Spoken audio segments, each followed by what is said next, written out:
¿Por qué? Porque el globo siempre fue de todos, ¿o me equivoco? El planeta es de todos. Pero ¿quién comenzó a apartarnos y a tomar el control para pocas manos? Una clase de vagos, una clase de delincuentes. Comenzaron a apartarnos de la riqueza y a vivir de nuestro trabajo. Y ellos se enriquecieron, y el pobre que trabaja es cada vez más pobre. Y el que no trabaja es cada vez más rico. ¿Qué te parece?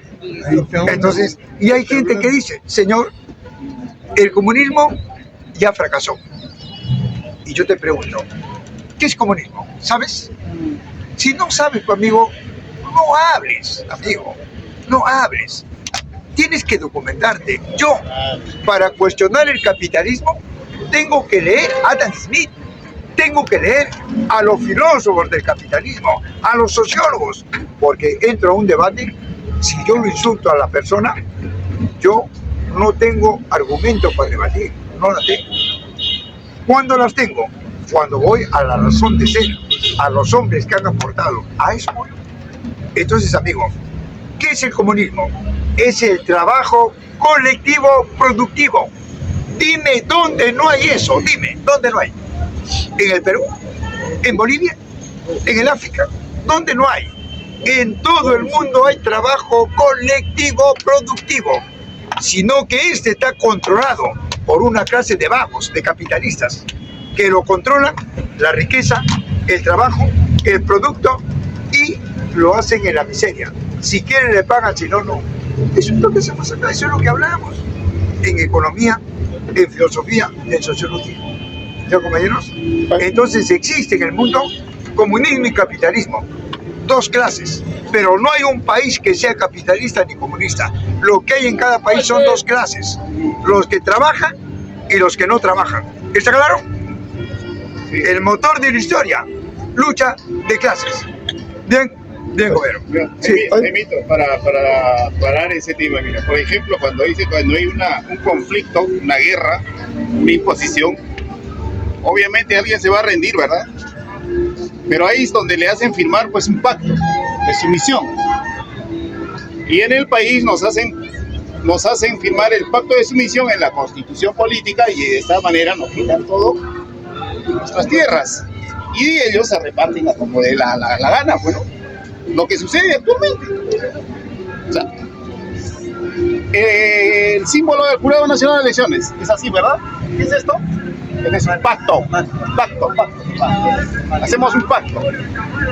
Sí. Entonces, de esa manera, pues nos Pero hay pacto entre opresores y hay pacto entre pobres. ¿Tú con cuál de los dos estás? Yo estoy de acuerdo con el pacto entre pobres, pero no con opresores. Pero de ahí nace el opresor y el oprimido, pues.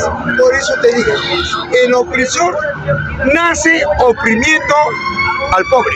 Por eso, yo voy a decir, después del término de una guerra, el que se rinde se va a ser oprimido. Y el que gana es el que va a gobernar. Sí, pero acá hay una cosa, acá hay algo. ¿Una guerra convencional o una guerra no convencional? Pero ambas. En una guerra no convencional son antagónicos, son opuestos. En una guerra convencional no son antagónicos, son por intereses. Claro, amigo. Por eso, lógicamente, digo, alguien va a ganar. Alguien, porque el conflicto siempre es de dos. En una guerra convencional, el que gana es el rico y el que siempre pierde es el pobre. En una guerra convencional. En una guerra no convencional, el que gana es el pobre, no el rico. Claro, yo entiendo de la guerra convencional, porque la guerra convencional es de la parte colectiva, un grupo. No, sí. No, es contrario. La guerra no convencional son de grupos por intereses.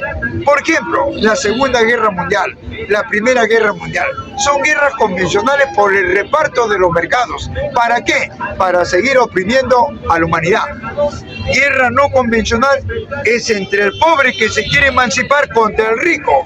¿Me dejo entender? amigo. No, sí, te entiendo, lógicamente, pero cuando se dice que vas a firmar algo, que es un pacto, un contrato, Claro. ahí se ponen los términos, ¿verdad? Entre ellos, entre ricos. Porque mira, ve, ¿qué pacto puede firmar el rico con el pobre? Eso, pues los términos. Por eso vuelvo a repetirte, ¿qué pacto puede firmar el rico con el pobre? Por ejemplo, el pobre dice, yo no quiero ser explotado, ¿y el rico va a firmar ese pacto? No, pues compañero, van a firmar entre ricos para seguir oprimiendo al pobre. Eso es guerra convencional, por convenciones. Bien, bueno. Bien. Algo... Hablaste al comienzo que un grupo de vagos, ¿no?, surgió y se hizo dueño del mundo. Entonces no me explico cómo un grupo de personas pudo controlar a tanta mayoría.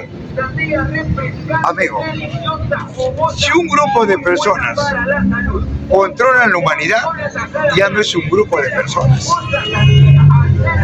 Ellos lo controlan a sangre y fuego. Controlan con el dinero y los recursos que le quitaron a la mayoría. Por eso controlan. Controlan porque hay una imposición militar sobre la mayoría. Pero ese control que hacen ellos es ficticio, porque se desgasta. Es un castillo de naipes, porque las grandes mayorías, por una necesidad de sus relaciones primarias, ocupan el globo y nadie lo puede controlar. Ese es el comunismo. Entonces, amigo, el capitalismo, para mantenerse como capitalista, solamente podrá hacerlo reprimiendo, explotando, etc. Pero así porque sí, no. Tiene que estar en plena guerra. ¿Por qué? Porque vive de las grandes mayorías que trabajan.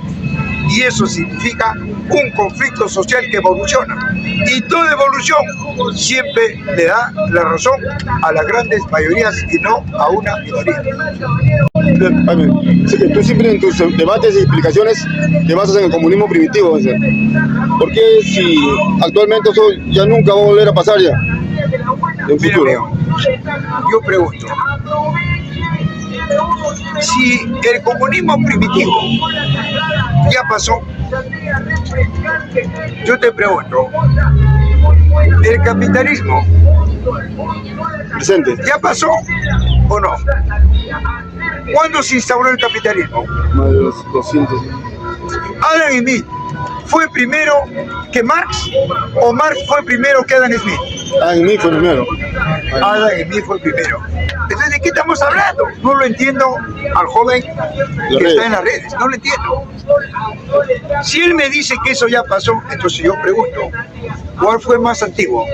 ¿Marx o Adam Smith? Adam Smith fue más antiguo. Entonces ya pasó el capitalismo, pues hijo. ¿Te das cuenta? Me está dando la razón a mí, porque después fue el comunismo. Pero algo más. Marx dice que el socialismo no es anticapitalista. Marx dice que el socialismo es postcapitalismo, después del capitalismo. Pero Marx dice, al mismo tiempo, que el capitalismo es anticapitalista. ¿Por qué? Porque se basa en la propiedad privada, es decir, para unas cuantas familias. En cambio, el comunismo, ¿qué hace lo primero? Por ejemplo, en el Perú, si instaura el comunismo, ¿qué hace primero? Igual que el capitalismo, desarrolla la industria. ¿Pero por qué le cuesta una guerra? Porque la industria es colectiva. En cambio, el capitalismo es privado. ¿Está claro, amigo? Y después viene el socialismo y después el comunismo. ¿Ya, amigo? Bien, compañero. Bien, algo más, ¿no, compañero? Sí, ¿alguna pregunta más? Sí. Jaime, o sea que por una cuestión de sucesos vamos a terminar llegando al comunismo. No porque yo quiero, sino porque la humanidad quiere que los recursos estén en sus manos por una necesidad. A eso Marx lo llama comunismo.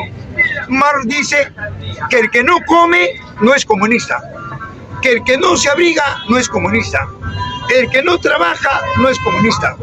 El que no tiene salud no es comunista. El que no tiene familia no es comunista. Yo te pregunto, ¿alguien puede negar esas necesidades? ¿Alguien?